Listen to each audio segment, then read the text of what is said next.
Man, you look like a whole different team the last couple of games. You win 2 straight games by a combined 49 points. Does it feel different to you coming out of these 2 wins? Not really. The team's been very consistent with approach, attitude, mentality all year. I've been very proud of that. Um, but it's nice when offense seems to start working uh, consistently. We've always had stretches in every game. We've been a prolific offensive team, but the last couple games we've been more consistent, and guys have, played well. Right? It's not just been one or two guys that have had good nights, but we've had honestly good offensive performances from almost everybody that's been in the game. Well, the defense has been there for the most part all season. You know, you give up 67 points a game defensively. Offensively, you're a team that scores 72 points per game, but now you come out and you score 92 and 91 in consecutive games. What's been the difference offensively? Well, defense, I think you can control with effort and attitude and focus. Analytically, we've been a top 10 defense in the country, defensive efficiency all year. So again, I've been proud of that consistent focus and practice every day, night in, night out focus on the defensive end. You always want more, but that's been consistent. I think finding offensive rhythm, guys getting confident, continuing to learn how to play together, because there's not been a stretch all year where we've had a core nucleus together. Yeah. So, whether it's Jizzle, who wasn't with us for a long time, and he's getting back into a rhythm, but it's the guys playing with him as well. Whether it's Jalen Haynes, who I know people don't feel like he missed, but, when you saw him playing games in November, he wasn't practicing. He had not been with us for 5 months. He's now getting into a rhythm and getting in shape, and guys are getting used to playing with him, and you could kind of keep going down the line. Yeah. But getting a little bit of continuity and a little bit of health in certain positions, I think it gives you a better chance to have cohesiveness offensively, where feel, timing, rhythm, they do matter. Often in coaching and really in sports as a whole, seeing the ball go through the net is used as a metaphor. That's quite literally been the case for you guys. You've seen the ball go through the net. How much does that help confidence-wise? And is there an element of momentum that comes with that? I think those are the things that you guys like to talk about. Sure. I'm not knocking it, but You can knock it if you want. no, I don't knock it, but I think for those of us in this locker room, it's just about coming in and doing the work every day and having. There's never been a waiver in our belief in our team, in the players' belief in themselves. There haven't been confidence issues. Now, guys haven't always played well offensively, but I've never looked at them and said they're not playing confidently or they're not working. They're just working at it and trying to go out. And then we've had a number of guys now start to play well at the same time. Sure. And that's when your offense is going to improve. You were emotional after the West Virginia loss. You had a moment that went viral where you told fans you deserve to be, you should be frustrated right now. But it seemed like something changed after that. You come back in this arena 3 days later and you drop 92 points. You come out a few days after that, you go on a road trip to Kansas State and you drop 91. Did anything change from that moment moving forward?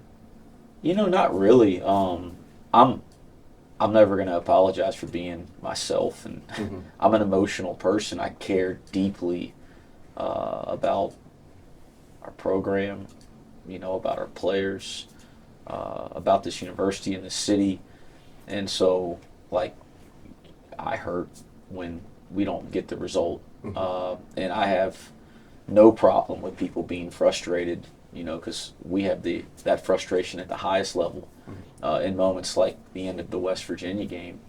But I think the approach from our program has been consistent day after day after day. They've been resilient.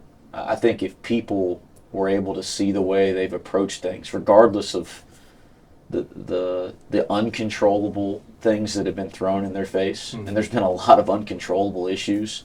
This year's just been one of those years to this point where it just seems like there's just a lot of hurdles that you never saw coming, or the stuff that you can control, like how you finish a game or how you execute down the stretch. These guys have come in the next day, had great attitudes, tried to work like heck at it, and tried to be ready for the next game. Mm-hmm. That's been consistent. So seeing them play better and more consistently over 40 minutes, to me, that's going to happen. It's nice that it's happened over the last couple games. In that moment, as you're walking by the fans, you speak during press conferences and during interviews like this all the time, but to take that moment to directly address the number of fans that were standing there at that moment, why was that important to you to just do that in that moment? Speak directly to them. Since you said viral, like I'm not on social media, by the way, what a beautiful, beautiful thing that we do have a choice. I've been trying to tell our players this, that probably falls on deaf ears, but we do have a choice of whether we participate or not.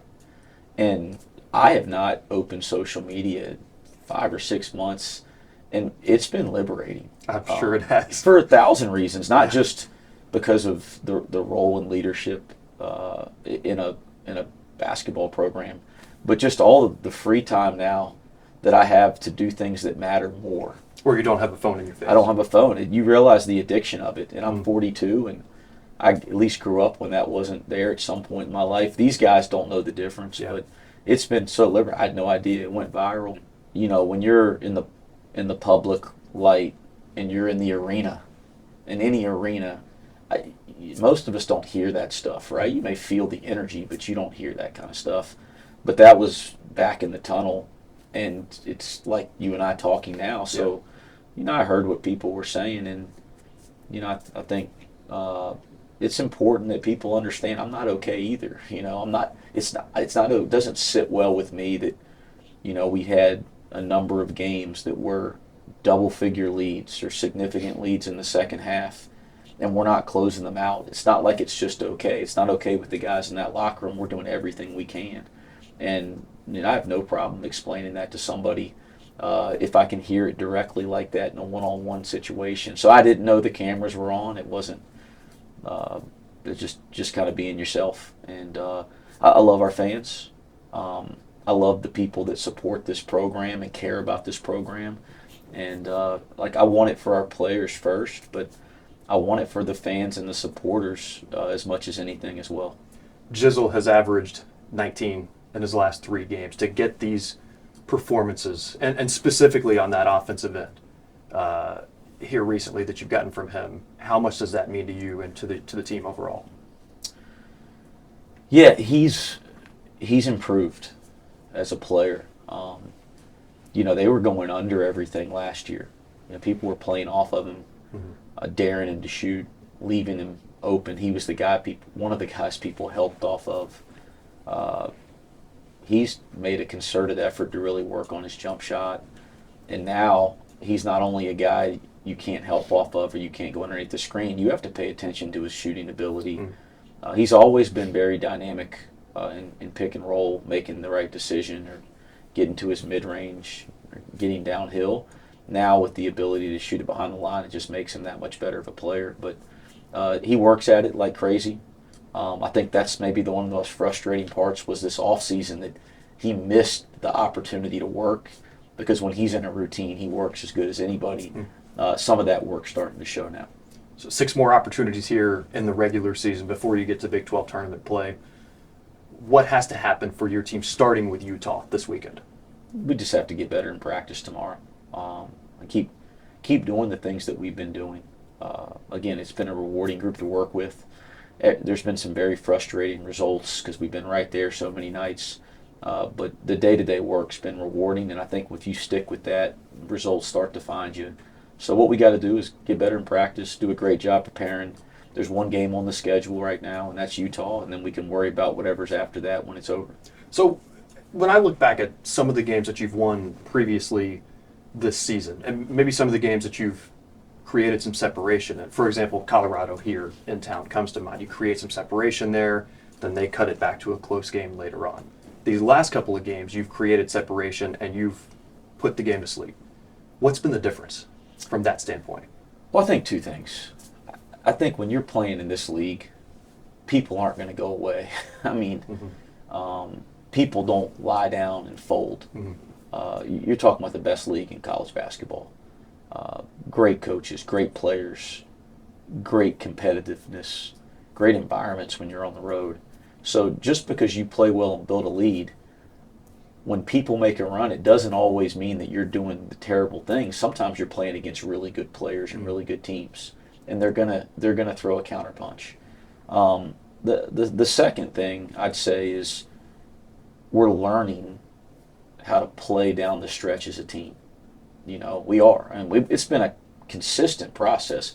We struggled. Back before Christmas, we were struggling to finish some games.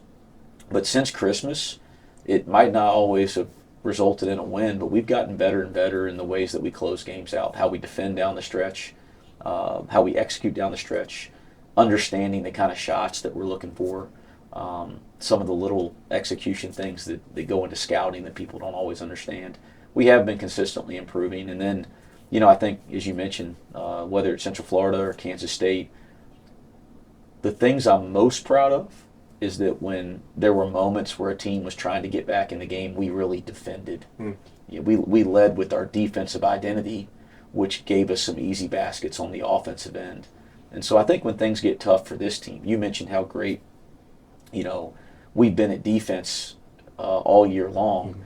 When things get difficult, we have to rely on that identity first. Sure.